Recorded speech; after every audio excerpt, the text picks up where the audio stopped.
This marine-dwelling fish lives in open waters, though sometimes closer to the coast than other tunas, and is both wild-caught and farmed. Found mainly in warm temperate and tropical waters, it is not as common as other tunas and is caught mainly by trolling or as longline bycatch off the northeastern coast. Northern bluefin tuna, not to be confused with Thunnus thins or Thuns orientalis, bluefin tuna. Typically 10 to 15 kilograms and 80 to 95 centimeters, but can grow to 36 kilograms and 145 centimeters.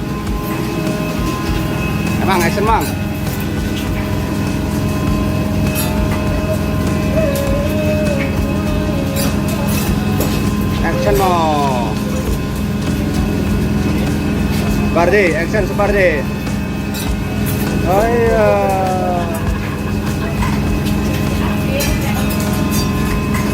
Albacore, big-eye tuna, bonito, mackerels, Atlantic, blue, chub, frigate, grey, school, shark, Spanish, spotted, mackerel tuna, northern bluefin tuna, skipjack tuna, slender tuna, southern bluefin tuna, wahoo, yellowfin tuna.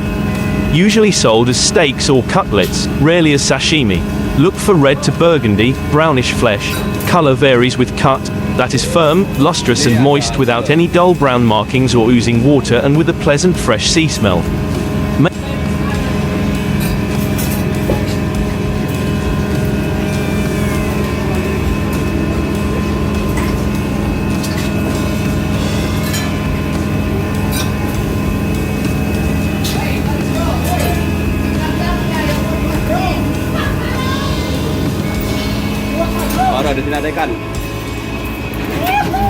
Make sure whole fish is scaled, gilled, gutted and cleaned thoroughly.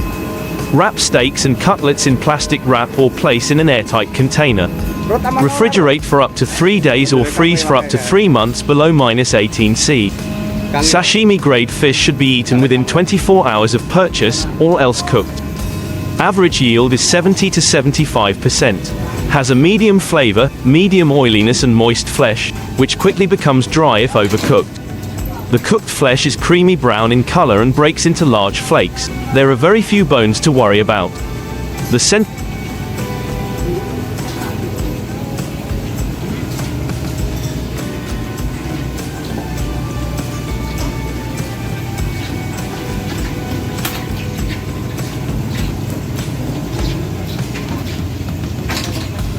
The bone of cutlets can be removed and the filling placed in the cavity. Cut thick steaks into serving-size portions to allow even heat penetration. Unsuitable for serving raw or rare unless it is sashimi grade.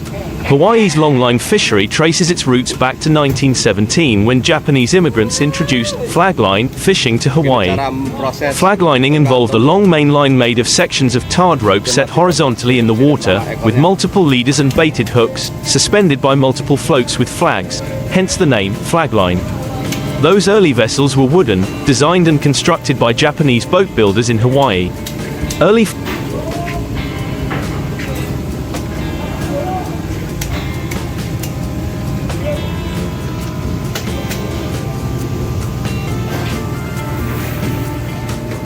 Dan ini kasih tali ikan.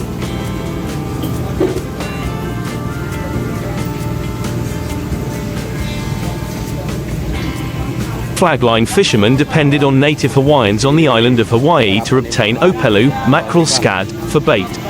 Some became involved in the flagline fishery. The number of flagline vessels based in Honolulu and Hilo rose to 42 after World War II but declined to 14 by the late 1970s.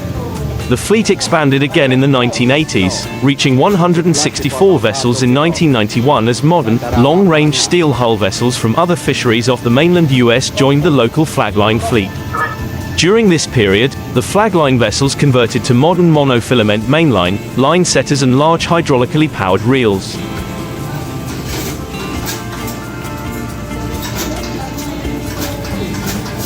Ya, begini cara penanganan dan api kusut alias motre.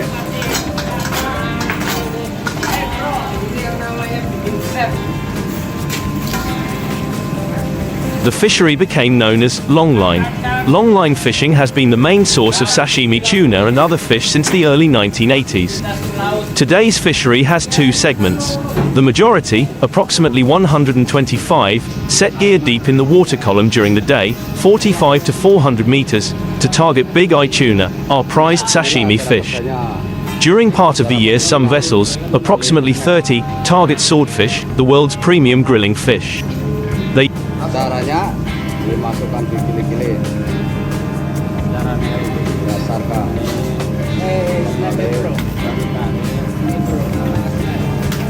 kencengin. Artinya begini. Oke. use shallow set longline gear to catch swordfish as they swim nearer to the surface at night. The Hawaii longline fishery is one of the most intensively studied, monitored and best managed fisheries in the world. It has achieved a high level of compliance, 94%, with the global standard, the United Nations Food and Agriculture Organization's Code of Conduct for Responsible Fisheries. Click here to download the 2008 Responsible Fisheries Assessment of Hawaii's Pelagic Longline F.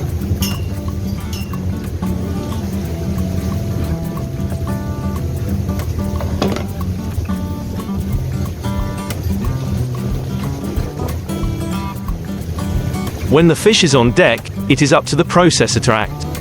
The processor is both the key and most hard-working man on board. On American drift longliners, he is paid the highest wages, which is not the case in the Reunion Islands and in many other small-scale longline fishing. Working on deck, where sometimes the minimum temperature is 30 Celsius degree, he has to cut and bleed the fish according to the very strict practices of sashimi, a process by which an ultra-fresh product is obtained for the Japanese raw fish market. The processor next goes below deck, into the 23 cubic meter hold which is at 0 Celsius degree.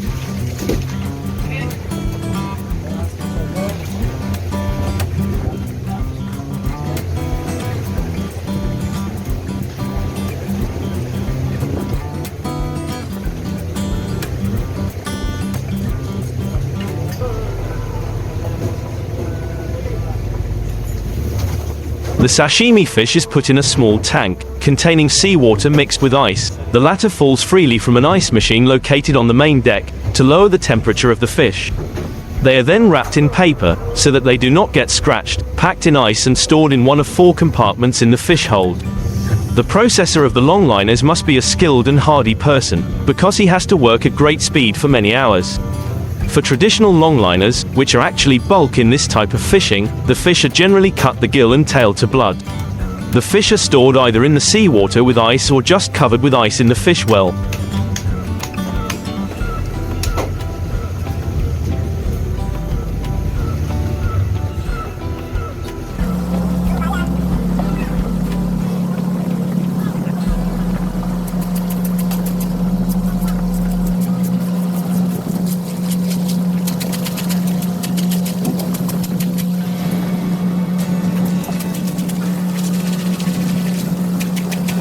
Small-scale longlining is taking place widely in the world.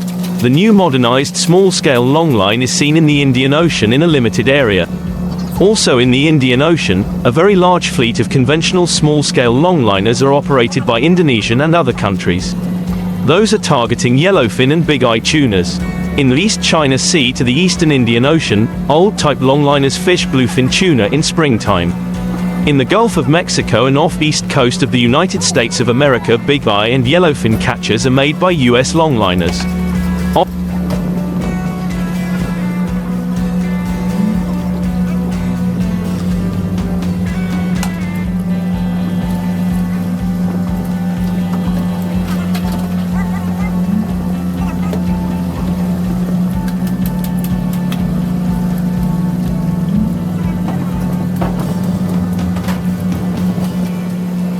Off South America in the Pacific, fishery exists for yellowfin and big-eye tunas and swordfish. Off Brazil, fishing exists for yellowfin, big-eye and albacore tunas and swordfish. Around Hawaii and some other central Pacific islands, this type of fishing takes place for yellowfin and big-eye as well as for swordfish. In the Mediterranean Sea, particularly in Eastern Mediterranean and Adriatic Sea, small-scale longliners fish albacore and bluefin tuna. Longlining targets definite species, taking into consideration fishing depth, sea temperature, etc., according to the season and their migratory movements, and in general catches big fish. Traditional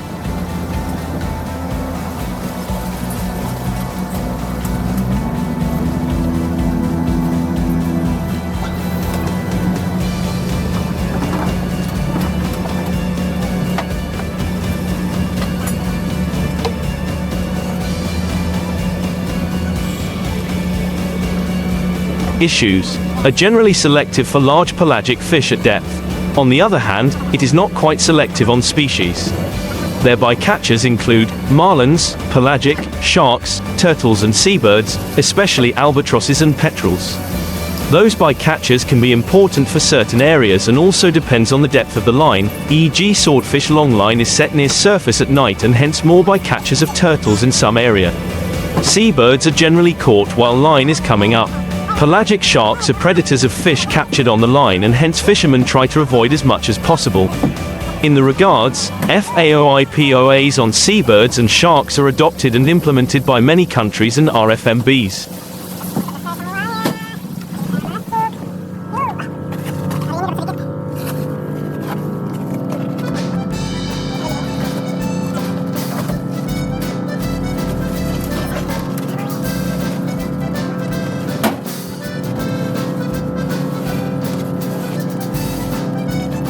Researchers are going on to mitigate turtles while the techniques are established to mitigate seabirds. Another potential problem which longline may have for management of fish is that it is multi-species fishing.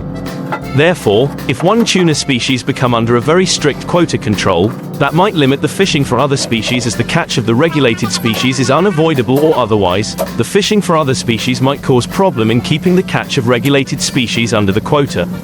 Only solution is to select area, time, and depth to be more or less selective to a certain species.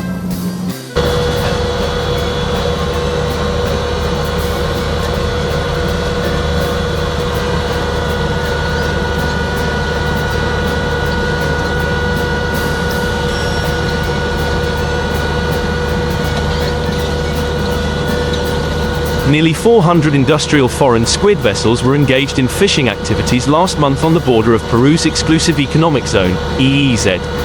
Their interest, a jumbo squid fishery.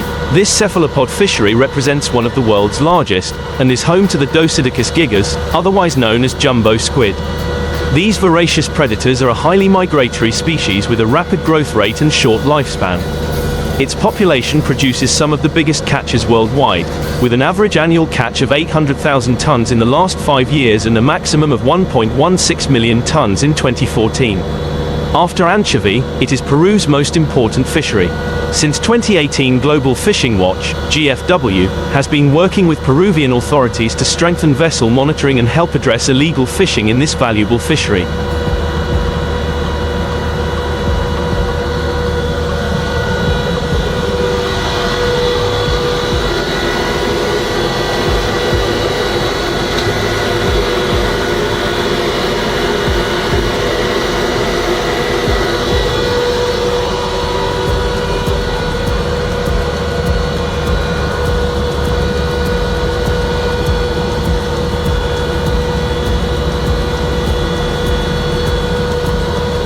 Squid within Peru's EEZ is caught by an artisanal fleet made up of approximately 2,500 vessels whose fishing activity extends from 4 to 18 degrees north latitude, mainly inside Peruvian waters. On occasion, the artisanal Peruvian vessels travel outside of the 200 nautical miles that make up Peru's EEZ and intersect with the Asiatic Industrial Squid Fleet, which comprises approximately 400 vessels that are flagged to China, the Republic of Korea, and the fishing entity of Taiwan. While Peruvian artisanal vessels are built from wood and use manual jigger lines with 2 to 3 lights to attract squid to the surface, Asiatic industrial vessels are constructed from marine steel, usually weigh between 800 to 1,000 gross tons, and are outfitted with automated jiggers that use up to 150 incandescent lamps to generate intense light that can be detected by nighttime satellite imagery and displayed by GFW's night light map layer. Peruvian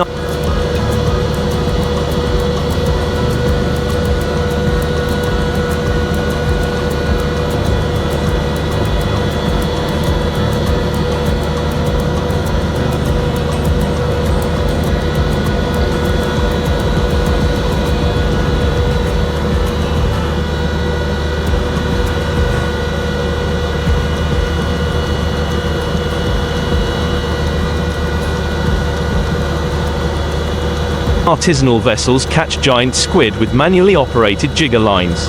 Credit, Carlos Gutierrez. The giant squid fishery is managed by the South Pacific Regional Fisheries Management Organization, SPRFMO, whose convention area extends from 120 east to 67 degrees west longitude along the EEZs of Ecuador, Peru and Chile. During 2019, a total of 707 distant water squid flagged to China, the Republic of Korea, and the fishing entity of Taiwan, China with the biggest fleet, were registered and authorized to fish jumbo flying squid on the high seas. Of these vessels, a total of 544 were actively fishing for jumbo flying squid. According to the 2019 SPRFMO report of the Scientific Committee, 516 were flagged to China, 17 to the Republic of Korea and 11 to the fishing entity of Taiwan. The number of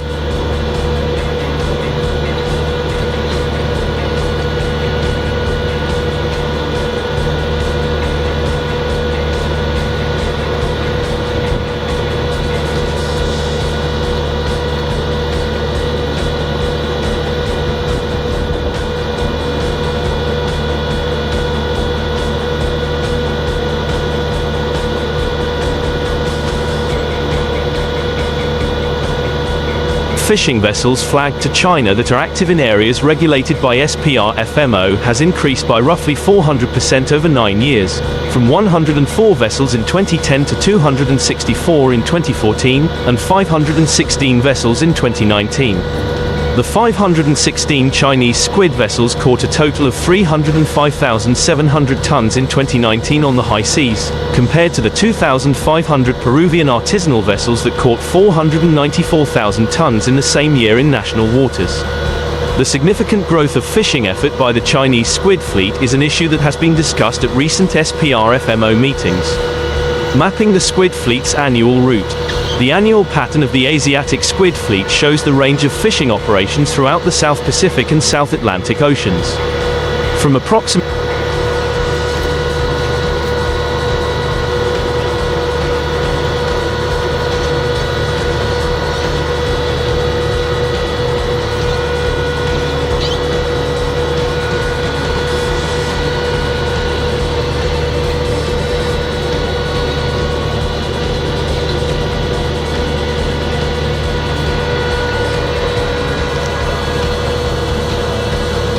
January through April 2020, part of the squid fleet operated in an area east of the Galapagos Islands EEZ boundary, a fishing ground since 2017, while the other part of the fleet roamed the high seas off of Argentina.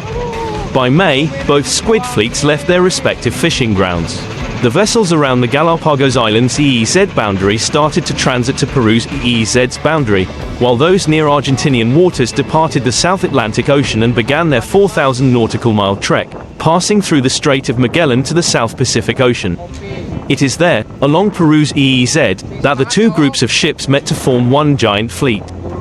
From May to September, the approximate 350 vessels moved to international waters between the Galapagos Islands EEZ and Ecuador's EEZ, the area of high seas located south of the Galapagos, and then throughout Peru's southern EEZ boundary, in between Desventuradas Islands and Chile's EEZ.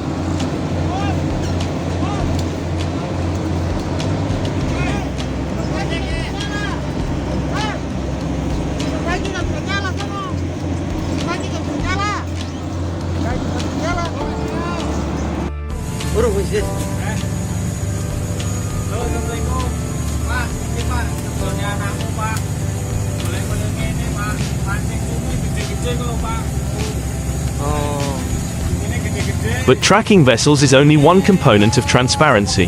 Following the catch is another. While artisanal Peruvian vessels have an average travel duration of 5 to 10 days and must return to port to land their squid, Asiatic squid vessels don't need to transit back to their home ports thanks to an activity called transshipment. Transshipment, or the transfer of catch from a fishing vessel onto a refrigerated cargo ship, also known as a reefer, allows the Asiatic squid fleet to transport their catch from the high seas off Peruvian waters to Chinese ports for processing, an 11,000 nautical mile trek, without ever having to leave the fishing grounds.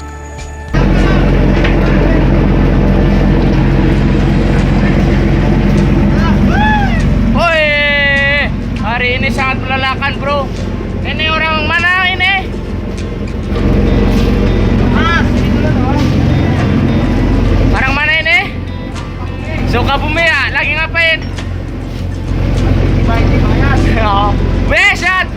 The Asiatic squid fleet operating in these waters use the Peruvian ports of Chimbote and Callao, as well as Montevideo in Uruguay, as their main points for refueling, maintenance and change of crew. Concerns related to illegal, unreported and unregulated IUU fishing have been linked to the industrial squid fleet operating on the high seas.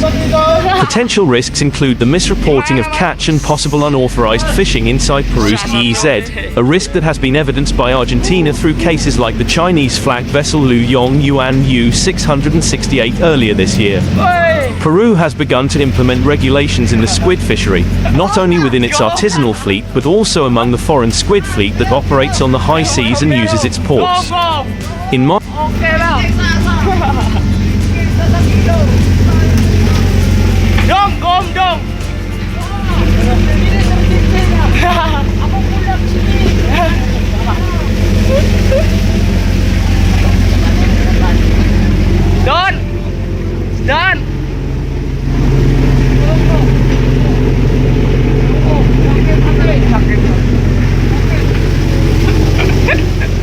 no foreign squid vessel that chooses to use Peru's ports will escape the eyes of Peruvian authorities. Sailing towards transparency, Peru is taking the necessary steps to bring transparency to its waters. Through mechanisms like the PSMA, as well as the mandated installation of VMS on foreign flagged vessels, Peru will be able to better monitor and control the squid fleet, making it easier for Peruvian port authorities to detect illegal fishing. While vessels may attempt to engage in unscrupulous behavior and hide behind the weaknesses of satellite tracking systems, GFW's data and analysis can support the regulatory authority of Peruvian port officials to combat IUU fishing within Peruvian waters.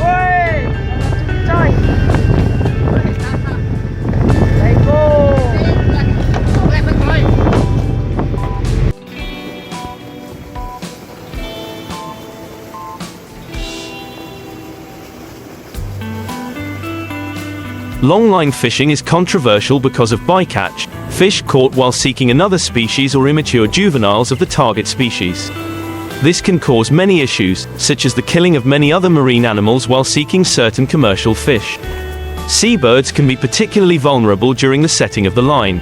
Methods to mitigate incidental mortality have succeeded in some fisheries. Mitigation techniques include the use of weights to ensure the lines sink quickly, the deployment of streamer lines to scare away birds, setting lines only at night in low light, to avoid attracting birds, limiting fishing seasons to the southern winter, when most seabirds are not feeding young, and not discharging offal while setting lines.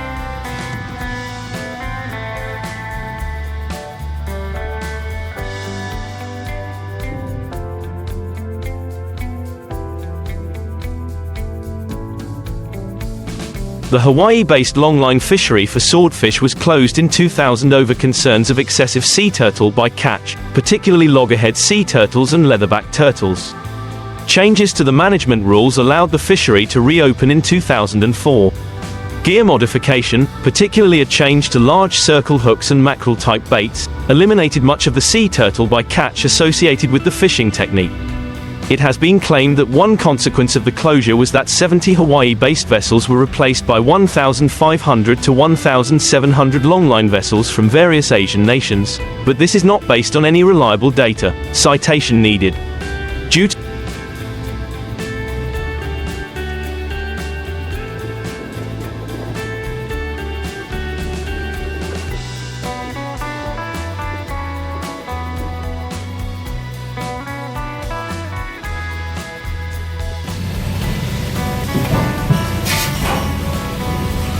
poor and often non-existent catch documentation by these vessels, the number of sea turtles and albatross caught by these vessels between 2000 and 2004 will never be known. Citation needed. Hawaii longline fishing for swordfish closed again on the 17th of March 2006, when the bycatch limit of 17 loggerhead turtles was reached. In 2010 the bycatch limit for loggerhead turtles was raised, but was restored to the former limit as a result of litigation. The Hawaii-based longline fisheries for tuna and swordfish are managed under sets of slightly different rules. The tuna fishery is one of the best managed fisheries in the world, according to the UN Code of Responsible Fishing, citation needed, but has been criticized by others, who, as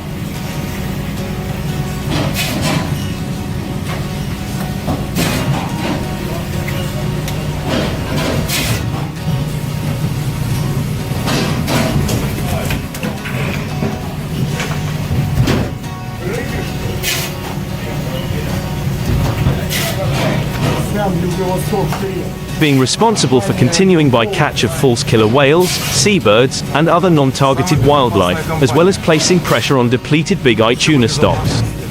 Commercial longline fishing is also one of the main threats to albatrosses, posing a particularly serious threat to their survival. 9 of the 22 albatross species recognized by the IUCN Red List, 15 are threatened with extinction. 10. The IUCN lists 2 species as critically endangered, Tristan albatross and waved albatross, 7 species as endangered, and 6 as vulnerable. 10. Сейчас будем снимать, как у нас модеристы ебашат нахуй. Волосы назад нахуй. Танька?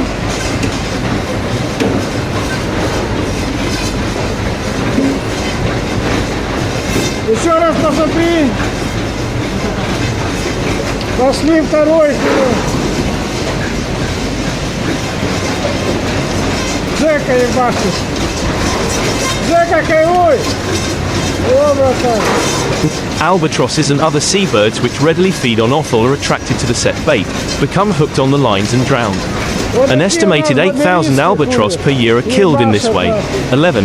These activities, however, are not randomly spread across the vast oceans, but rather are highly spatially concentrated. 9. Therefore, the bird conservation lobby should work closely with regional fisheries management organizations to devise and implement targeted interventions aimed at reducing potential illegal longline fishing, which, in turn, will likely have positive effects on albatrosses. A